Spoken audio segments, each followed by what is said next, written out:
Sexual harassment at work is a form of unlawful discrimination, with the number one workplaces that experience sexual harassment in being the areas of business, finance, banking, and trade. There are laws in place to protect workers, men and women alike, with the number one law being Title 8 of the 1984 Civil Rights Act. This is a federal law that prohibits any type of sexual harassment in the workplace. Sexual harassment isn't just what people think it usually is. There are different types of sexual harassment, all of them having some kind of sexual intent or sexual nature.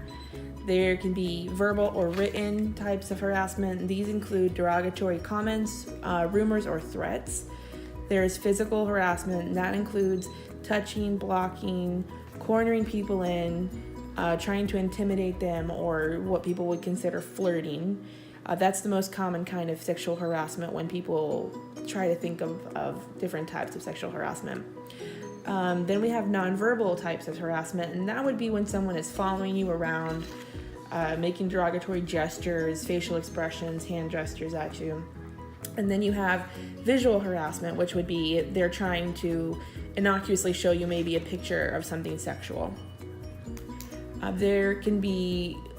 There's different levels of sexual harassment as well. It can be from mild to moderate to severe or perversive. When people think of sexual harassment, they usually think it's women being harassed. However, that's not always the case. There are statistics and polls that are constantly being done by different outlets. Most of them are pretty concisive and say that 1 in 3 women have experienced sexual harassment, with 29% of them reporting it, and a whopping 71% of women not reporting the harassment that they experience in the workplace. On the contrary, there are 1 in 10 men who are also harassed at the workplace, and 21% overall of sexual harassment victims are men.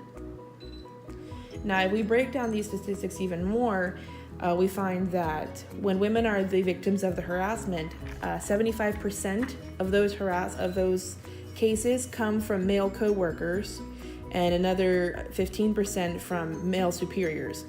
So unsurprisingly, 10% of these harassment cases are from female. So what do you do if you find yourself being sexually harassed at work? Well, the most important thing is you always report it. You never stay quiet about it.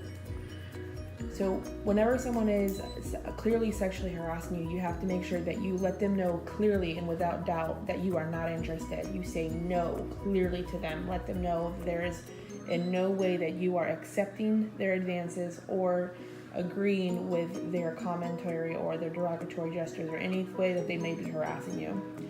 You want to definitely keep any kind of written evidence that you may be receiving. If you're getting emails, little notes on your desk, text messages from your coworkers, anything like that, you want to keep that as evidence, so you can use that to make a report.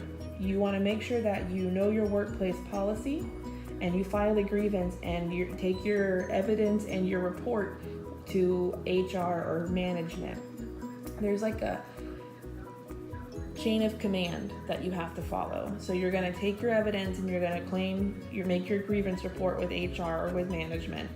And if they don't do anything to help you, then you're going to go to your local agency or your EEOC office, which is the Equal Employment Opportunity Commission. File your grievance with them.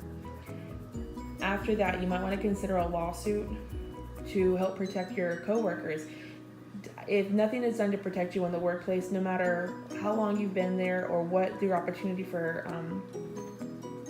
climbing the ladder or advancement in your career, if they're not doing anything to protect their staff, that is a toxic workplace, and I would suggest you find a different workplace. Especially if you are intending to file a lawsuit, because even though we have a whistleblower law here in Florida, whenever companies find out that their employees are suing them, usually things are turned against that unfortunate employee. Whenever lawsuits happen for sexual harassment cases, they are lengthy and drawn out. You have to remember that you have 300 days from the act of the harassment under federal law to file a complaint with EEOC. So do not wait. Do it as immediate and as quick as possible. That way you don't forget certain details, or your report isn't as complete as it could possibly be.